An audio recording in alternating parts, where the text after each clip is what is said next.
Hello there, good morning to you. Welcome to Newsroom here on GHOne Television. My name is Lantam Papanko. Let's take a look at the headlines making the bulletin this morning.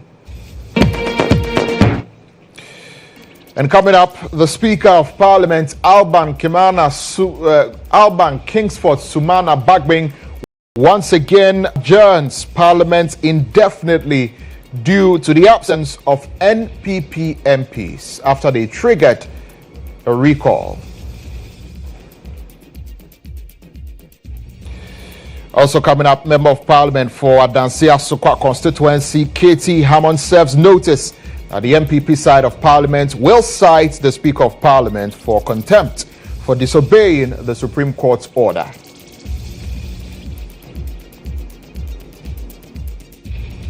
Also coming up, the NDC rejects certified register pending the release of voter statistics. And coming up later on, the Ministry of Food and Agriculture urges young individuals to acquire farmland in order to benefit from free inputs for cultivation. We've got details of all of these stories and more coming up here on Newsroom.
Thank you for joining us here on Newsroom. The Speaker of Parliament, Alban Bagbing, has once again adjourned sitting of Parliament indefinitely following the failure of the NPP caucus in Parliament to show up after calling for Parliament to sit again under Article 112 of the 1992 Constitution. The NPP MPs had earlier triggered that clause of the Constitution to compel the Speaker of Parliament to recall the House after the Speaker had earlier adjourned the House indefinitely. Now, prior to the Speaker adjourning the House indefinitely, the NDC MPs had once again gone to the right-hand side of the Speaker to occupy the seats. Honorable members, I had, under the dictates of the provisions of the Constitution, to issue the summons for you to be here today. And I duly complied with the constitutional provision and got the administration to get the summons published to the notice of all of you. Unfortunately, the signatories who made the request have not shown up, and therefore matters that they wanted us to handle, which are admitted for the consideration of the business committee, are not on the order paper, and in fact there's no order paper for today because the business committee could not meet due to the absence of the people who requested for the recall. And as you can see, one side of the House is completely empty. In view of this, we have, as usual, got a quorum to sit. but we have no business before us to transact, because the business committee, as you know, they prepare a report, and this report is adopted by the House as business agreed by the House to transact during the course of the week.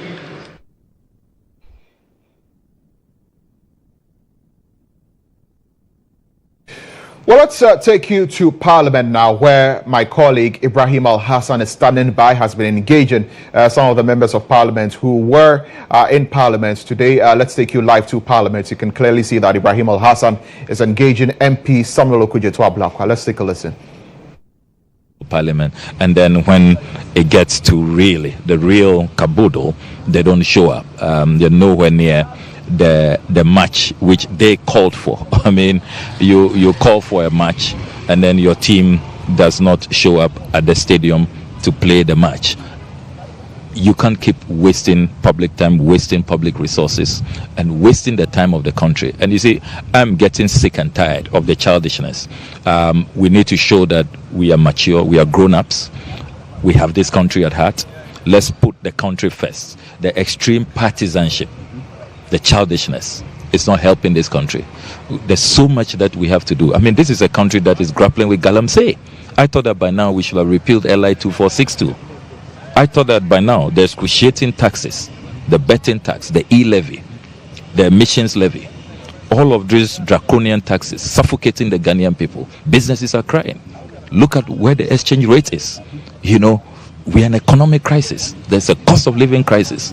And these are the matters that we should come together to resolve. And it doesn't matter where you sit. You can still sit on the left-hand side of the speaker, be minority, and bring government business that is in the national interest. And we are rational. We are rational people. If you bring government business, for example, dealing aggressively with galamsey, reducing our taxes, our tax burden, you know, abolishing all of these obnoxious taxes. If you bring business which has to do with constructing new roads, constructing new hospitals, you know, expanding access to potable water, access to electricity, access to education, we are rational. I mean, you know the consequences, particularly in an election year. If we are seen, our caucus is seen, you know, not supporting matters that are of germane interest to the Ghanaian people. So why is it that our colleagues would not just for once put the national interest ahead of this petty partisanship and stop all of these childish games? Look, the childishness, the infantile Tom and Jerry games ought to stop. But they also argue that you keep referring to them as minority, that per the Supreme Court's decision, that cannot be the case. So isn't it that it's rather your side that is making things difficult? They will argue. We work with rulings of the Speaker, with precedents that have been set. We all respected Speaker Okwe's decision in the interpretation of Article 97, the Honorable Esiama case. We respected it. So as a member of Parliament who was in the 7th Parliament, who respected Speaker Okwe's decision, I don't know why I should not respect Speaker Bagbin's decision. Same decision, same precedent, same understanding of Article 97. So I don't know what they are talking about. They are accusing the Speaker of hastily suspending the meeting again, and that if he had taken his stand, wouldn't have arisen in the first place. Where were they? What time does Parliament sit? What time did the Speaker walk in? Parliament sits at 10. Notice was very clear. Show up on the 7th of November at 10 a.m. We did.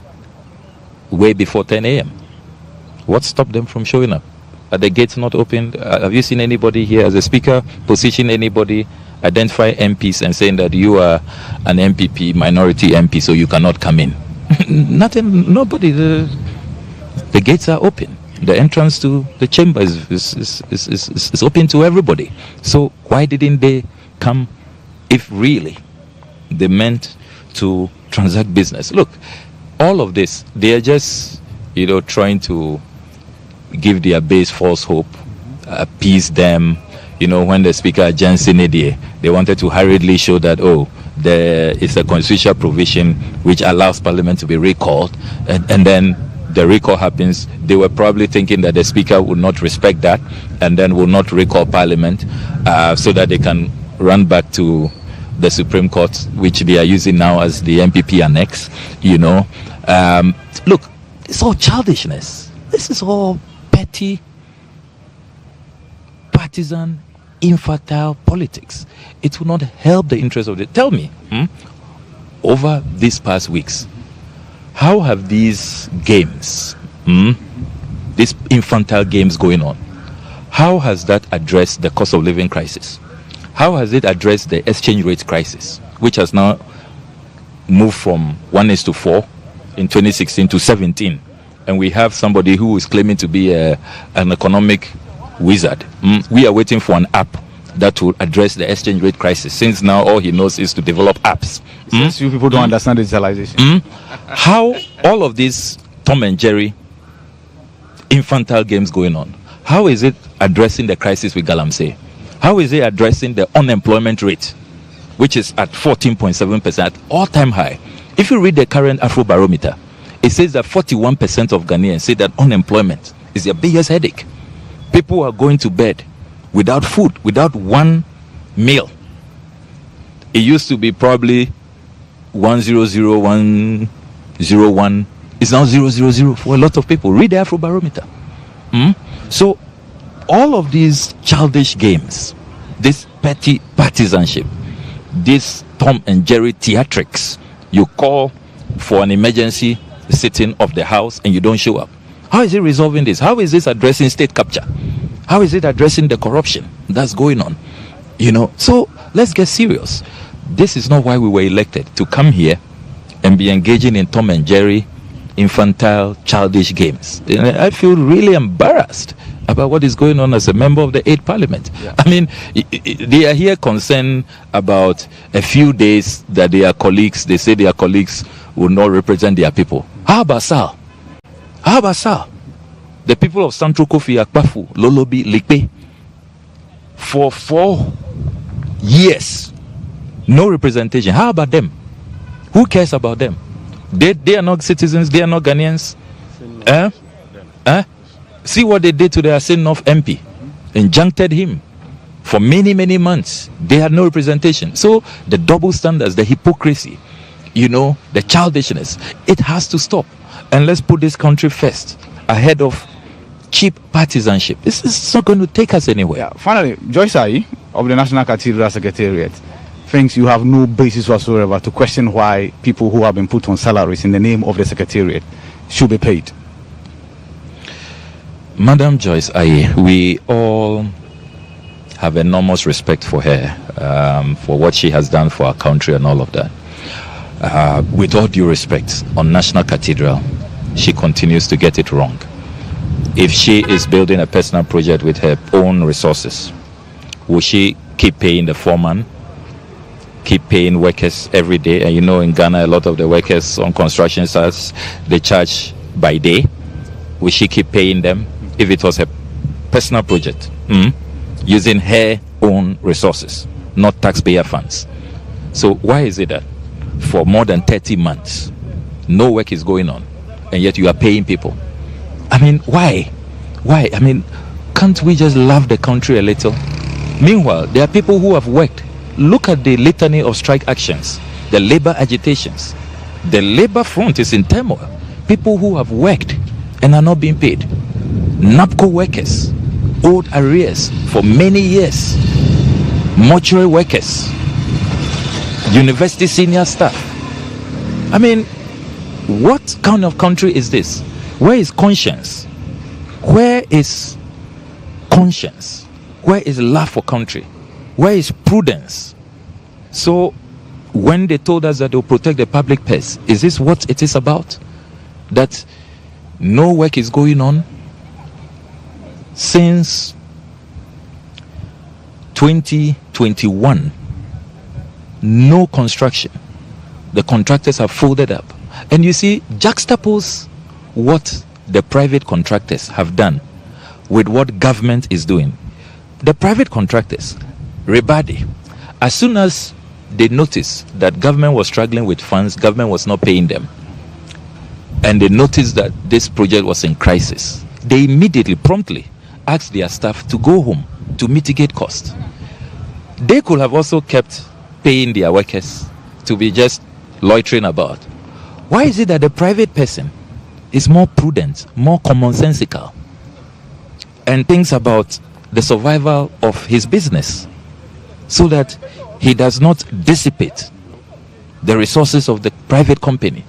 But the same construction site, the same project, see how, when it comes to the government side, see how the private rebate, they have quickly taken actions that are in the interest of protecting their resources, mitigating costs. But the government, because it's not their money, it's not personal resources, it is really taxes belonging to all of us, to the people, they don't care. They don't care. And you see, it really beats my imagination how Christian leaders who taught us, they taught us, as Christian leaders, they taught us that true religion is caring for the poor, making sure that the needs of the poor. That is why Christ said that on the judgment day, many people will not make it to heaven, because when people were hungry, people were thirsty, people were naked, people were imprisoned, they were either not fed, they were not visited, they were not cared for. So that's true religion. True religion is not when there's so much poverty, people are hungry, are dying, when they have worked. Government says they don't have money to pay them, and yet you are paying another set of people who, the irony is that they say they are doing the Lord's work. Is this the Lord's work? Is this what we were taught in true religion? So the secretariat be collapsed, because once the secretariat is there, people will work for the secretariat. I long called for, more than 2 years ago, I called for that secretariat to be dissolved. It is a tax guzzler. I mean, I have gone through the expenditure patterns. Look, some of the decisions that secretariat has taken, causing financial loss to the state. That is the secretariat that decided, came up with a great decision to give Carrie Summers $6 million to go and raise funds. So that's my colleague Ibrahim Al-Hassan. He's our parliamentary affairs correspondent, speaking to Member of Parliament for North Town constituency Samuel Okudzeto Ablakwa on the decision of the Speaker to adjourn the House indefinitely once again, because the MPP side of the House did not show up, of course. They went on further to discuss other issues, but the story now is that Parliament has once again been adjourned indefinitely because the MPP side failed to show up to the House. And the leader of the NDC caucus, Kessie Alatoforsen, says there is no urgent government business that must be attended to, adding that the NPP has given up and must be voted out. I personally called the committee clerk and I was informed that she's out of the jurisdiction and no one has reached out to him to her to program the business of the day. I was worried and reached out also to the MPP side and to have an indication as to what their plan is. No one responded. I am deeply worried and deeply concerned that the very people that requested for Parliament to be recalled failed to show up. Clearly, what we are seeing here is an abuse of the Constitution and the standing orders of Ghana's Parliament. The NPP minority caucus have indeed caused financial loss to the state and to us, the NDC members of Parliament, and to the people of Ghana. We say this because these recalls cost Ghana money. This is not the first time that they have done this. They've done this a couple of times, but we see nothing than disrespect. We call on the people of Ghana to see the behavior of the MPP and punish them accordingly. They have certainly, everything shows that the MPP are tired, they are fed up, and they are not ready to work for the people. They are bereft of ideas and they are short of vision, they cannot solve the suffering of the people. All what they do out there during campaigns, in spite of the hardship, is to sing and dance osisikia. That's all what they do. In times like this, when the ordinary Ghanaian is struggling to survive, they are dancing and singing osisikia. Well, Member of Parliament for Adansia Sukwa, K.T. Hammond, says the Speaker of Parliament will be cited for contempt for disregarding the Supreme Court's ruling for the Speaker of Parliament to suspend its decision or his decision to declare 4 seats in Parliament vacant. We have a convention. It's not argument, nonsense. You guys are not listening. Supreme Court is speaking. It is not for us members of Parliament on the majority side to be arguing any point. This is a matter. This is foreclosed. It is completely foreclosed. Supreme Court is speaking. That is the end of the matter. The Speaker of Parliament says when it comes to seating arrangements, that is not his business. He says we should come and sit anywhere and do the business. Listen, the orders of the Supreme Court were directed specifically to the Speaker. It was the Speaker. It wasn't the leadership, it wasn't the clerk, it wasn't the leadership which made that ruling or that decision. It was the Speaker of Parliament who unconstitutionally made a proclamation, whatever it is that he said the last time. The Supreme Court has told him that he was wrong. Restore matters to what they were before you did that. Line of action for the MPP. Well, we will cite him for contempt. We will cite the Speaker for contempt. Watch the space. I mean, but your side did not come. Where is the business committee? First, you should have started yesterday. Let's get first and first. Yes. First and first, there is a ruling made by him. The ruling is been overset. You're forcing me to repeat myself so many times. The Supreme Court is spoken. We want the decision of the Supreme Court to be respected. We will cite him for contempt. We will cite the Speaker for contempt. Watch the space. Well, away from matters of Parliament, the Electoral Commission has asked for more time to release the voter statistics of the 2024 final certified voters register to political parties. Now, this follows a request by the opposition NDC on Wednesday night after the EC had presented copies of the final certified voters register to all registered parties ahead of the 2024 general election. Speaking during a press conference, chairperson of the Elections Management Body, GHOne, refuted claims that the EC is obliged to provide summary statistics to the final certified voters register to political parties and described the final voters register as robust. And so if you request that you want a summary, that's fine. But this is something we've been doing for since time immemorial, and we've not added summaries to it. And this is not the first time. In 2019, we gave out the soft copy of the register. In 2020, we gave out the soft copy of the register. In 2023, we gave out the soft copy of the register, and it did not have a summary. So the fact that there's no summary does not make it not certified. The register, as you see, as you have it, is a certified true copy of the register. If you choose to return it, that's your prerogative. You can do so. And this is a request you are making. It is not binding in law. It is not binding in law. And this is something we've been doing since time immemorial. If it is your request today, that's fine. I mean, we are not obliged to give it to you. But I think as a commission that believes in transparency, that accommodates and is responsive to the needs of its stakeholders, we don't have a problem generating the detailed summary for you. But we are not obliged. And there's nowhere in law. But as mentioned, and I like to put it on record, it has never happened. It's a request you have made, we are not obliged to give it. As a commission, we thought that in the interest of transparency and responsiveness, we should provide you with that summary. And so we will.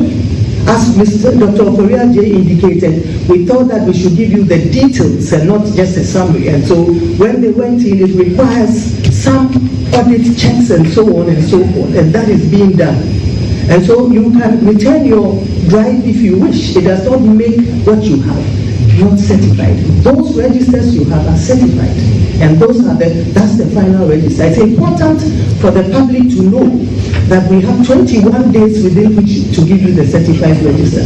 The register was certified on Friday, and we are not even up to 7 days. So we have up to 21 days to give you the certified register. But it's up to you. You can choose to return it or not. As I mentioned, it does not make it any less than certified. Meanwhile, the NDC says they have rejected the final certified register by the Electoral Commission due to the inability of the Commission to provide the summary statistics of the register. Of course, it came after a 6-hour wait amidst complaints from both sides, with the EC failing to provide these summary statistics of the register. The Deputy Director of IT and Elections for the NDC, Dr. Rashid Tanko Computer, returned the final certified voters register to the EC, insisting that the NDC will not accept it until the voter statistics are provided by the Electoral Commission. Is that how you do things? And you are saying you are holding to ransom. You held the whole media and political party for ransom here for more than 6 hours. And they are talking about it if they don't bring the ballot statistics or the voter statistics and the summaries, we are not going to take the register. If the summaries are ready tomorrow, will you come back? I said that's why we're here.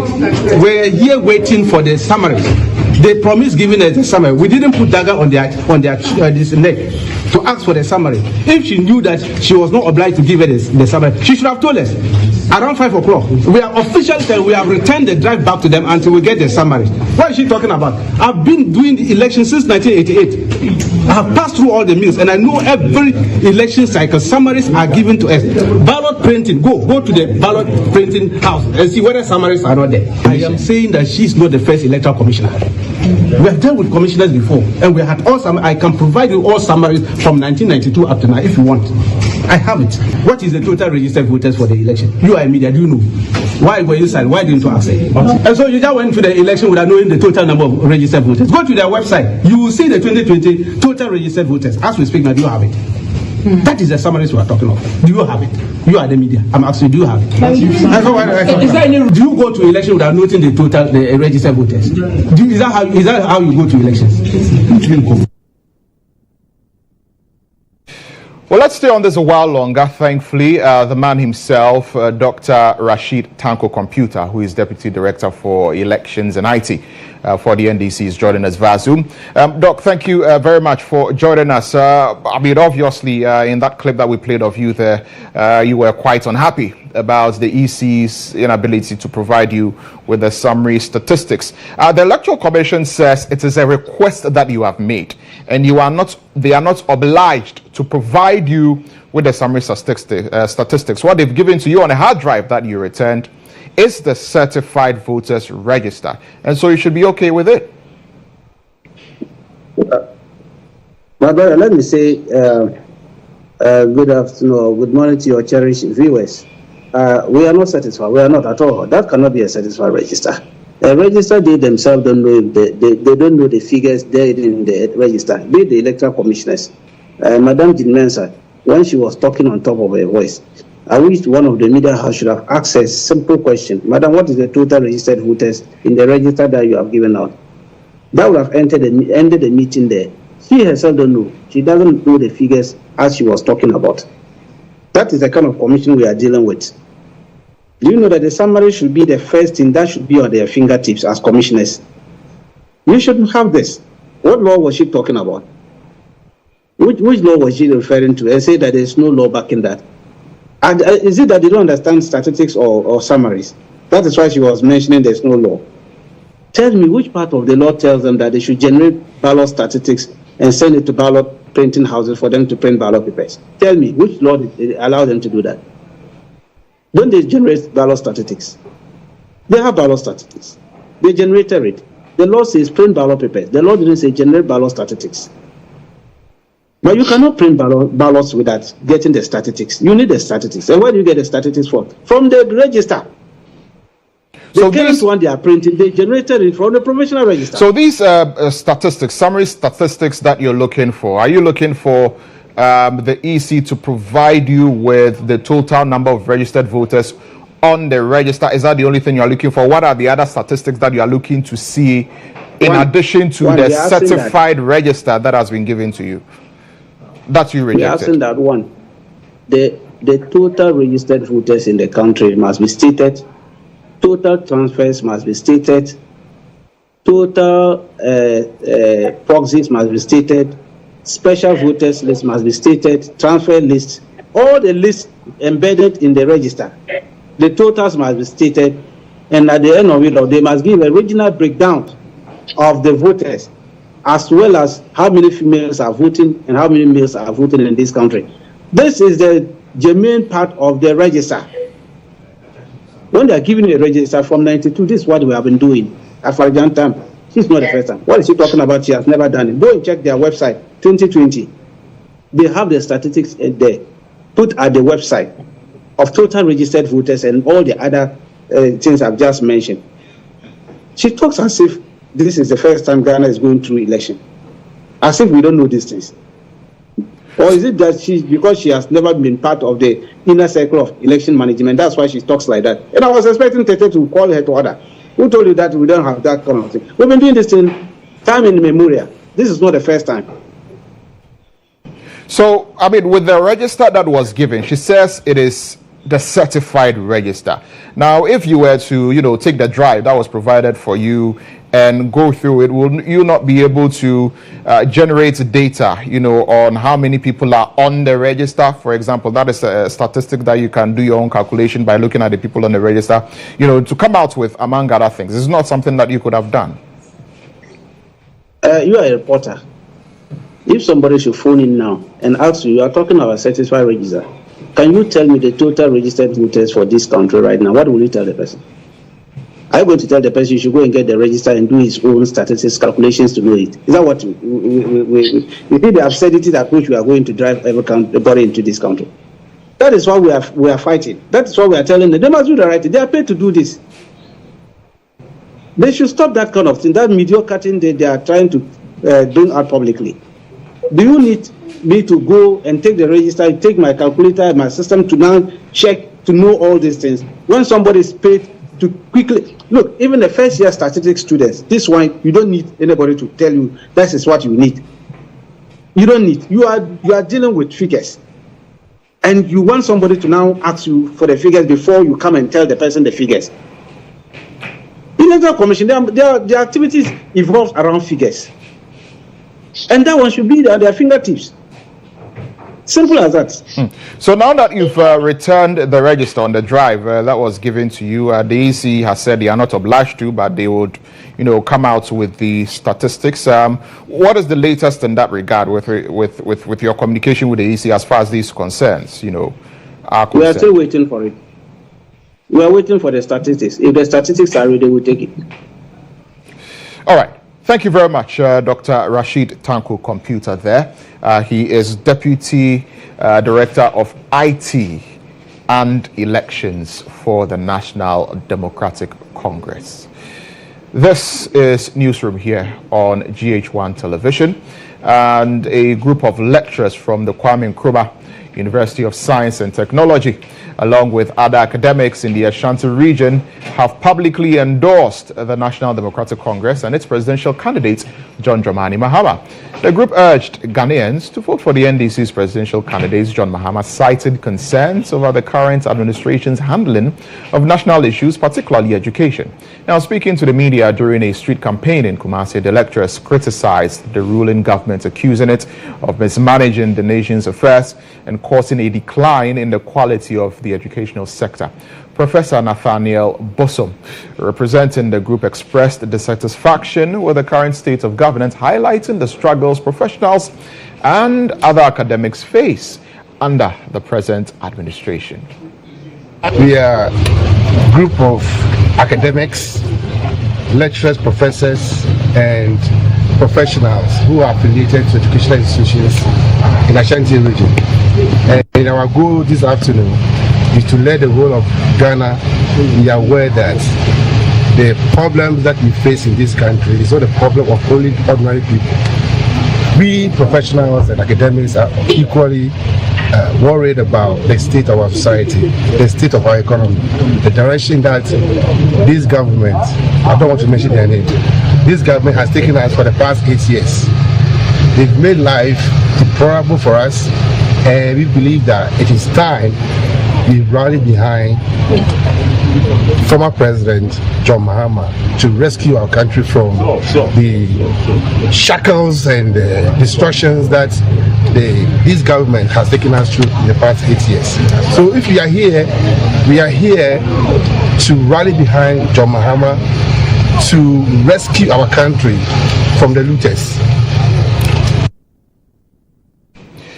Now, with just 30 days to Ghana's December 7 elections, some homeless persons in Accra say they feel left out of the political process, focused instead on daily survival over casting a ballot. Many of them express a sense of disconnection from the electoral system as they struggle to find food, shelter and security on the city streets. GHOne News' Victoria Bugri has more in the following report. Being homeless is a daily struggle. At the Kwame Nkrumah interchange, commonly known as Circle, sleeping on the pavement is a familiar sight. But as the upcoming elections draw closer, will these individuals head to the polls? Some homeless citizens shared their thoughts, expressing skepticism that any government can truly improve the economy for the average Ghanaian. For many, survival, finding food and shelter is their top priority.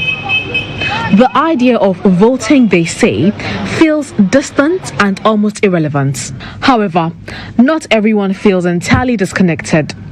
Some still feel a sense of responsibility to choose a candidate, albeit for reasons that may surprise you.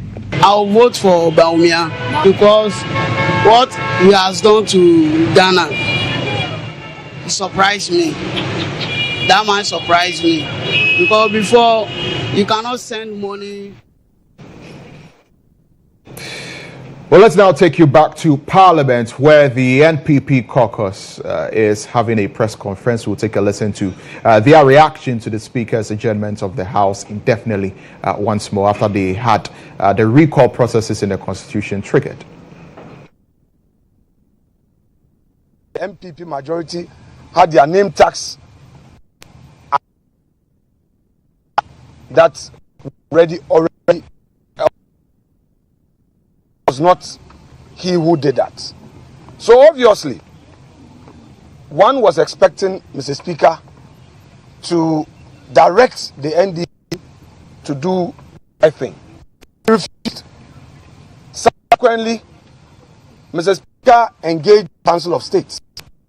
Perhaps the Council of State held meetings with Mr. Speaker.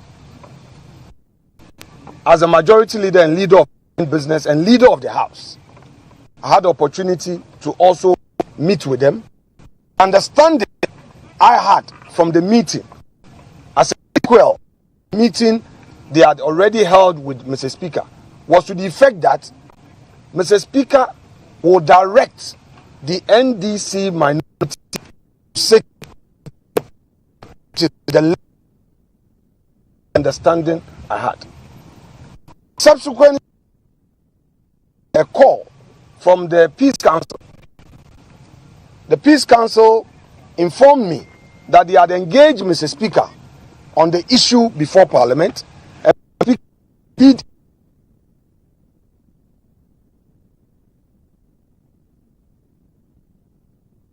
the NDC minority, and that should resume or shall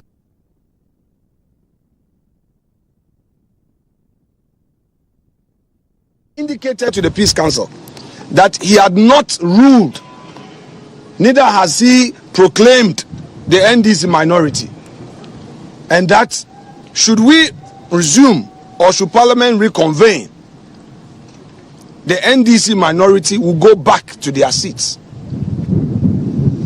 Several other prominent Ghanaians, who for some good reasons I would not want to mention their names, who had engaged Speaker on this matter, had also reached out to us, the majority caucus, and assured us that Mr. Speaker's engagement with them resulted in he admitting that indeed there was no such ruling, which ruling would now proclaim the NDC as a so-called new majority.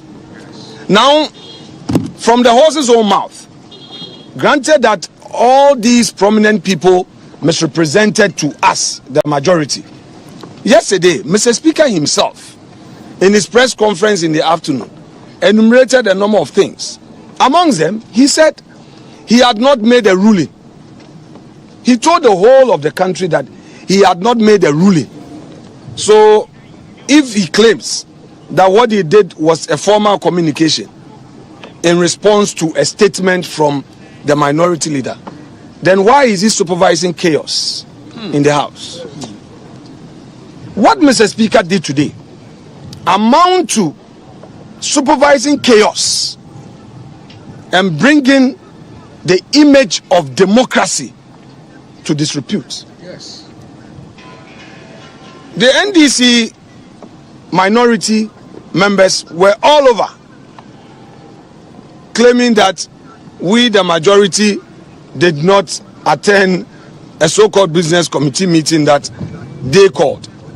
Who are they? When did we constitute a new committee in Parliament? I chair the business committee of Parliament. And when the clerk to Parliament asked for the business committee meeting, I was very explicit that the subject matter of the recall, which was approved by Mr. Speaker, is a very matter for consideration. So there's no need to have another business committee.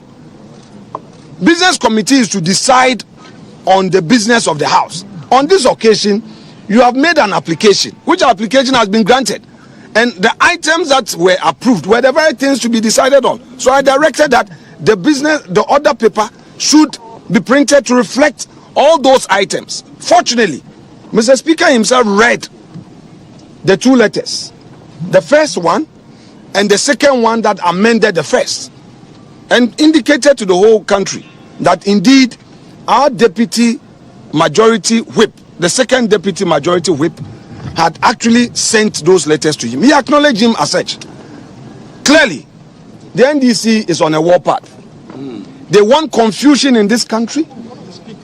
They want lawlessness in this country. And all these are being supervised by Mr. Speaker. Yes.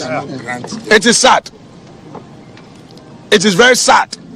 And I would want to entreat you, the media, to call them out, to call the NDC out, to call Mr. Speaker out. Because what is it? What at all is the issue? You have made a ruling which you now say is an opinion. We disagreed with you. We've gone to another forum where, by law, that forum has the power to interpret the law. We respected Mr. Speaker's ruling. In all of these, my first interview after his ruling was to the fact that I respect him, I disagree with him, therefore my colleagues and I were withdrawing from the chamber and will pursue the matter at the Supreme Court, which matter he was already aware was pending at the Supreme Court. And I will repeat the point I made a week ago. Mr. Speaker had assured me in the presence of the second deputy speaker, Honorable Amwakwesiama, in his office, that in view of the pendency of the suit, although the NDC had filed that petition, which petition was mounted by Harun Idrisu, he would hear them, but will wait and abide the decision of the court. I was fair enough, I was transparent enough to have engaged him as a head of this assembly, that because Haruna had raised the issue and to avoid confusion, I was going to the Supreme Court to seek interpretation.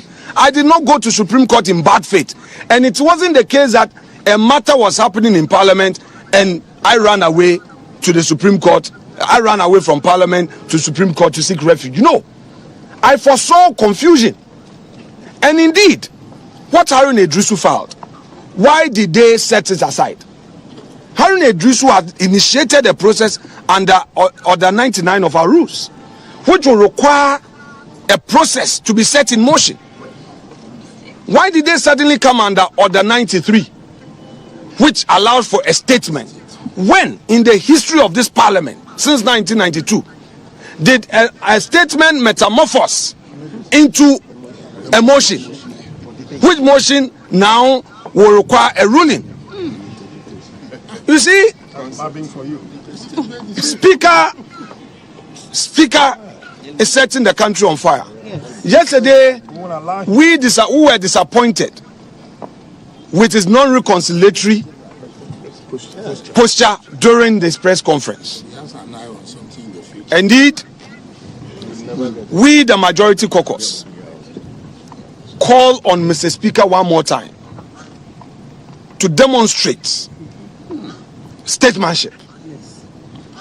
We want Mr. Speaker to know that although we were not happy on the day he was elected, some of our colleagues perhaps has seen something good in him.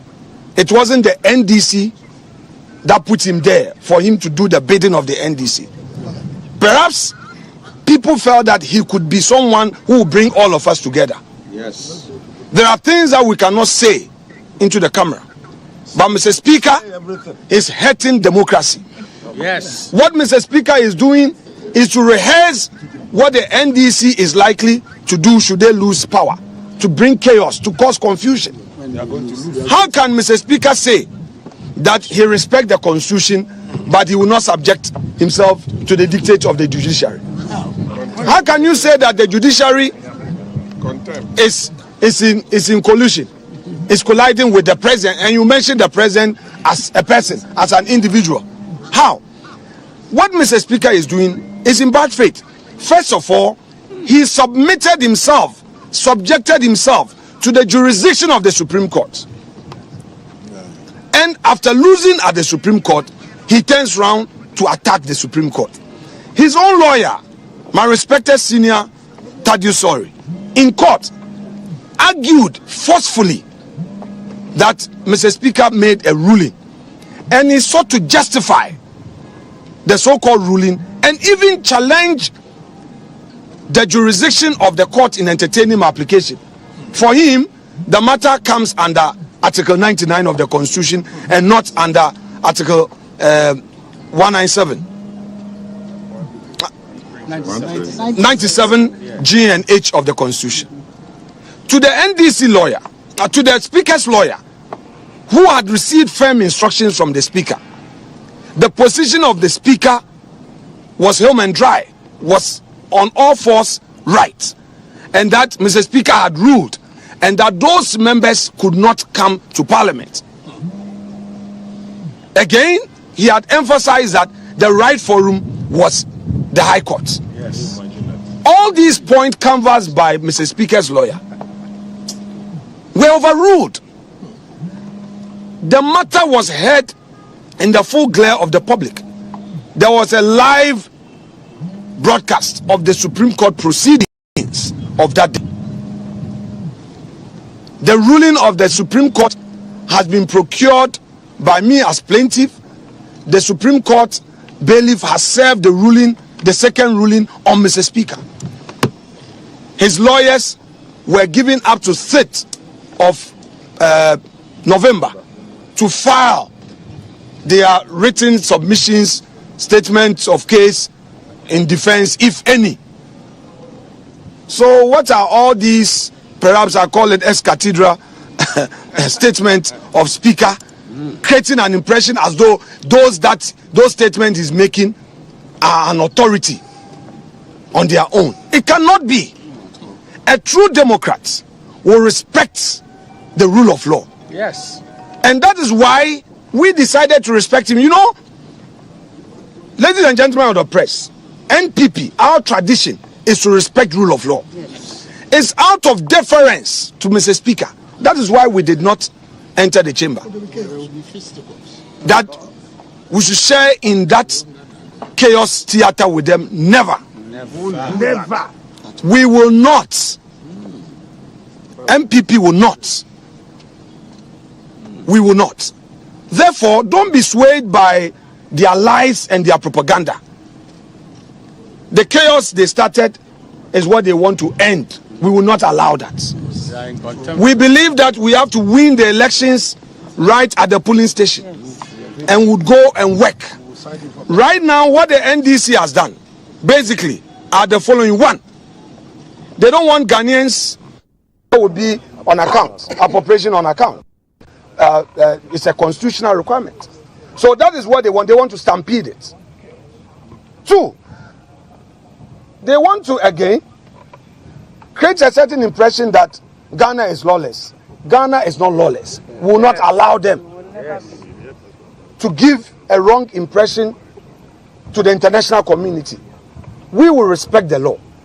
3, all these businessmen, you know, their fear is that under the 1D, 1F, these companies are going to create jobs. These companies will employ people. So their fear is that should these be addressed, it will mean that all their propaganda of unemployment would fall flat. So further to frustrate businessmen and drive them away. Are these Democrats? No. Now,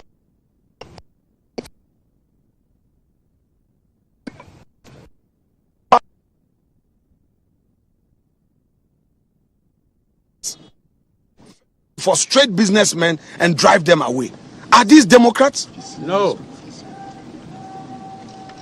Now, there are important things to do. We have the free SHS bill, which is before Parliament. Their main aim is to conspire with Mr. Speaker to prevent the free SHS bill from being passed. Into law. And in an unlikely situation where they see the light of day in the election, cancel it. That, oh, after all, there's no law backing it. Their main target is the free SHS bill. That is why there was a pre-announcement of its laying in Parliament, and you remember how they fought against it. So it's an opportunity for them to, as it were, prevent the free SHS bill from being passed. And if they succeed in doing that, to them, in their wishful minds, in their wishful thinking, parents will get upset and then say that after all, the free SHS was not working. The free SHS has benefited many Ghanaians, in spite of the challenges. We know as a country, the reforms that have been made by 2 ministers, Dr. Matthew Opoku Prempeh and Dr. Yao Educhum. These 2 gentlemen who were assigned to superintend over the education ministry have done so well. And the outcome of their works is known to all Ghanaians. In the world. This is what the NDC want to set back. Thank you very much indeed. I would want. Now, they also made some noise in the chamber. They also made, they double talk. They double talk. They do double speaking, double talking. Whenever a person lies, he fails to even be inconsistent. In the chamber, where they rushed to go and sit, and again, the clerk this morning, we pre-inspected the chamber. The clerk diligently arranged our name tags at where they were. They came and they physically removed them. And this is where, with the greatest respect and in all humility and in all modesty, my dear friends in the media, help us to shape opinion in the right way. Get the message across. They came in there and unlawfully removed our name tags, pulled their chairs to our place and sat on our seats. And Speaker, the cameras, I was watching in my office, and I'm sure you guys are set up. You set your cameras up proud to Mr. Speaker's arrival. You saw what happened. Let the Ghanaian people know. Now they said our members were not present. They claim that those, if indeed the Supreme Court had ruled, why were those members who were affected not in the chamber? Because Mr. Speaker has said nothing about them. This is what Kwame Agboja, making that point. Honorable Kwame Agboja said the members have had a favorable ruling from the Supreme Court, so they should have come. Really, if the Supreme Court ruling is being respected by them, why did they move to the right of Mr. Speaker? My respected colleague Cynthia Morrison is here. I said it in my plaint in court that She remains a member of our caucus. And she's here with us as a majority caucus. Nothing short of that. So I would want you to take note. Now, we look forward to engaging Mr. Speaker in the next few hours and days. We pray that he does the needful. If he doesn't do the needful, we will continue to rely on the law to get the right things done. The partisan politics that they are festing on us in the chamber must cease, must end. Parliament is a chamber for decent people. Yes. Parliament is a chamber for tolerant Democrats.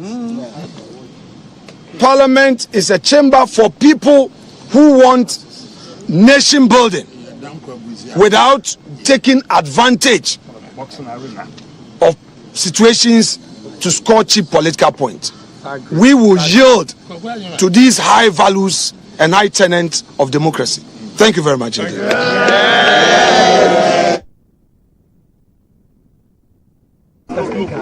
He has gone against the ruling of the Supreme Court, and by his refusal of failure to actually ask the NDC MPs to go back to their minority side, he might be in contempt. Is that the view you share? And then lastly, they also said that if he's in contempt, that would mean that he has breached his oath of office, and you may even initiate process to impeach him. Well, let's engage him. He's right on both. Let's engage him. Get him to appreciate. Let's get him to appreciate the consequences of not obeying the Supreme Court's decision, and let us also pray that civil society and Ghanaians in general will prevail upon the NDC lawless minority to know that decency is the rule of the game. Thank you very much.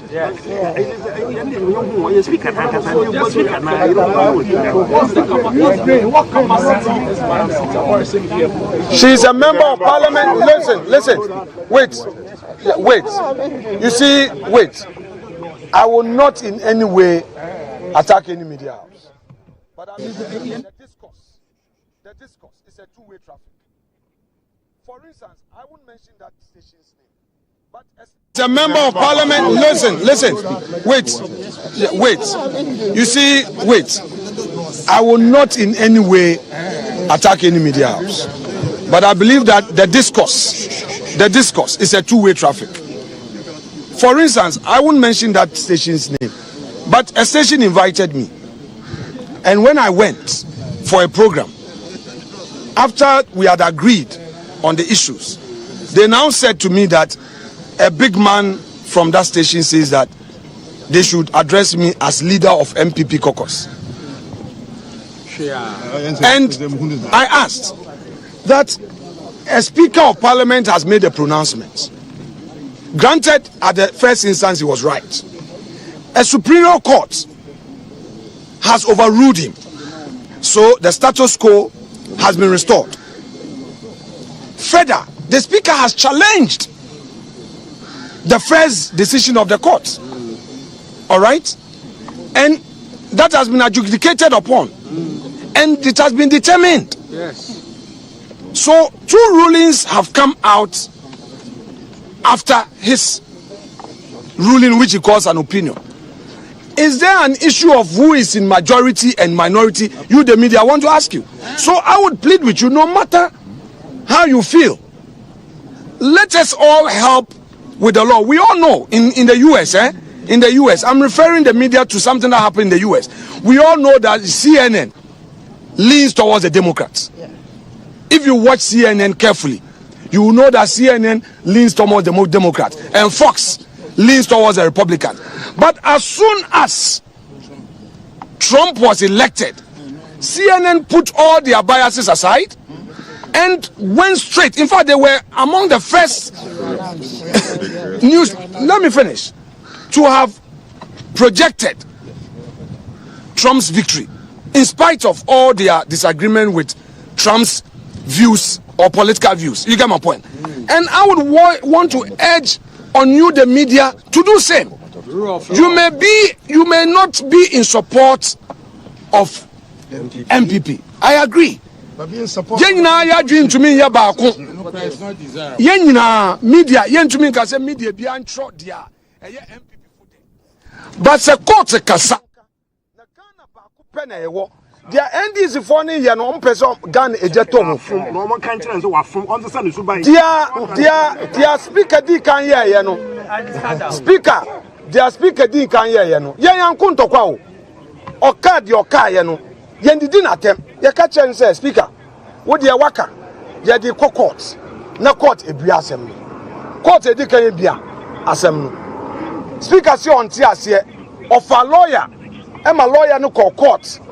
Eko kasama onu speaker said there be the Supreme Court kan no.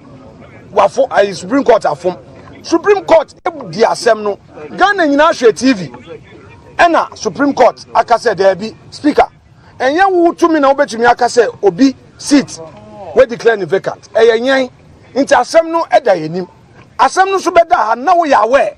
Nti eba ne say ena say wo be kasasa. Speaker lawyer nan kasa ka say speaker ye ruling. Okoso justify speaker asem oka e. Ema ne ka say Supreme Court kro na ye wo no. Enye wo ni the right forum. Je say ye kwa high court. Sansema ni lawyer ka e ni na court e den eboguye. Nti dia na ye expect an opay ni say speaker ene NDC for no beka saka chom say there be baby amote na ye ho na mote e ho no ye edom kase NPP for ya fanyo marking na omo anu sa fanyo marking ye omo majority leader omo ekonwa but speaker wan ye sa obetra ho no oye say we hu baby ankrofo ne te ba ni nyina ne say oni omo nyina no omo ya baako omo nyina NDC ansa na NDC for bele bibi no no ankasa oni no omo ni na adwen ho nti omo nim de omo ye wo be hwe endra press conference a oye no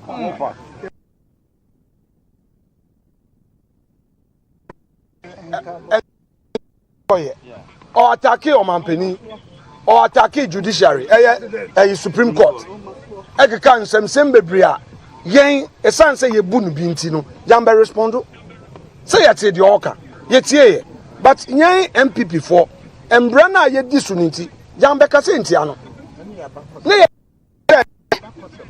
or the court assembly ye adwuma and then put there.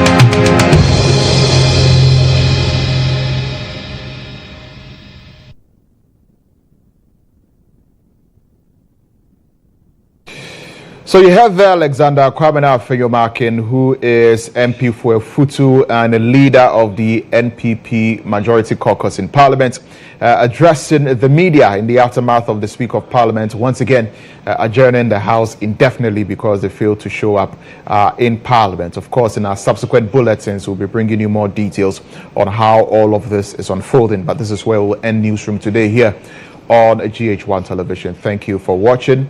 For more news, log on to starfm.com.gh. You can also scan the QR code that you see at the bottom of your screen. And do note that we've got 30 days more to the December 7 election. And moving forward, of course, you can count on the EIB network to bring you